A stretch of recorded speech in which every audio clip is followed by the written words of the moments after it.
सुनहरे गोबर की कथा।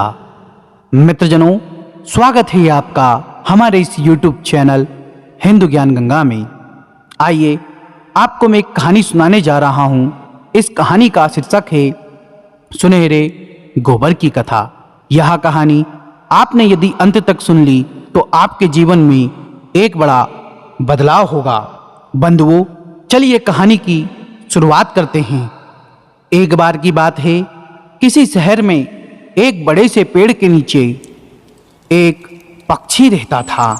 उस पक्षी का नाम था सिंधुक। सबसे चौंकाने वाली और हैरान कर देने वाली बात यह थी कि उस पक्षी का मल सोने में बदल जाता था। यह बात आसपास किसी भी शहरवासी को नहीं पता थी। कुछ दिनों के बाद एक शिकारी शिकार करने के लिए जंगल से गुजर रहा था। तभी वह दोपहर के समय में थक जाता है और इस पेड़ के नीचे आराम करने लगता है। जैसे ही वह आराम करने लगता है, वह सिंधुक नामक पक्षी मल का त्याग कर देता है। जैसे ही मल जमीन के ऊपर पड़ता है, वह सोने में बदल जाता है। शिकारी यह सब देख रहा था। वह देखकर हैरान होता है और इस सिंधुक पक्षी को पकड़ने के लिए जाल बिछाता है। सिंधुक पक्षी जाल में फंस जाता है और शिकारी उसे अपने घर ले आता है। पिंजरे में बंद सिंधुक को देखकर शिकारी को चिंता सताने लगती है कि कल को जाकर अगर किसी व्यक्ति ने राजा को यह बात बता दी कि शिकारी के पास सोने का मल त्यागने वाला पक्षी है, तो राजा कल को जाके मुझे फांसी पर लटका देगा। डर के मारे शिकारी कांपने लगा और राजा के भय के कारण शिकारी ने सोचा, क्यों ना मैं खुद इस पक्षी को राजा जी के पास लेके जाऊं। राजा खुश होगा और मुझे बदले में बहुत सारा इनाम देगा। हुआ ऐसा भी।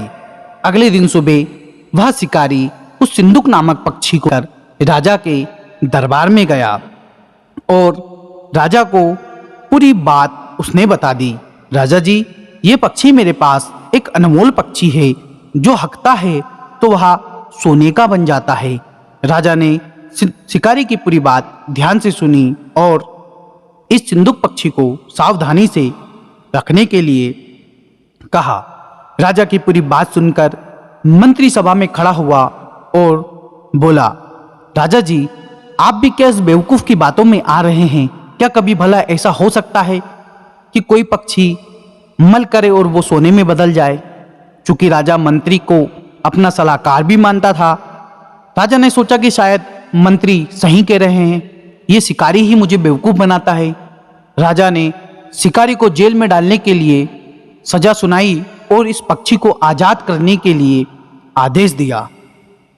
पक्षी थोड़ी देर में वहां से उड़ गया, लेकिन जाते जाते पक्षी राजा के दरवाजे के ऊपर मल त्याग कर चला गया। थोड़ी देर बाद किसी सिपाही ने राजा को सूचना दी कि पक्षी ने जो मल त्यागा था वह सोने में परिवर्तित हो चुका है। राजा ने उस पक्षी को पकड़ने के आदेश दिए, लेकिन जब तक तो पक्षी बहुत दूर उड़कर जा चुका था। पक्षी ने कहा कि मैं बेवकूफ था जो शिकारी के सामने मल त्याग किया। शिकारी बेवकूफ था जो मुझे राजा के पास ले आया, और राजा बेवकूफ था जो मंत्री की बात में आ गया। सभी बेवकूफ एक जगह ही है। बंधुओं, इस कहानी से हमें यह सीख मिलती है कि कभी भी दूसरों की बातों में नहीं आना चाहिए और अपने दिमाग से काम लेना चाहिए। जो व्यक्ति दूसरों की बातों में आकर निर्णय लेता है, वो हमेशा दुख का भागी होता है। वो जीवन में हमेशा परेशान रहता है। यदि आप अपने जीवन में किसी और की बातों पर विश्वास करके निर्णय करते हैं, तो कृपया करके आज ही यह करना बंद कर दीजिए। आशा करता हूं यह कहानी आपको पसंद आई होगी। यदि यह वीडियो आपको पसंद आया तो हमारे चैनल को सब्सक्राइब करना ना भूले और कमेंट बॉक्स में जय श्री महाकाल लिखना ना भूले। मिलते हैं किसी नई कहानी में। जब तक के लिए राधे राधे, जय श्री महाकाल।